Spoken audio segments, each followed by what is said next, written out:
Muhammad Nabi Rasul yang akhir. Senang hati ban sigom asa langit ngan dunia, ne pedang hukum pesabo umat belam tribri. Mamu belahi asa dunia hudip mulia,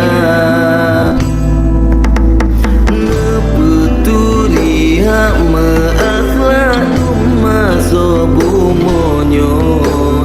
Dekabu betau ujub ria bet dalam jiwa.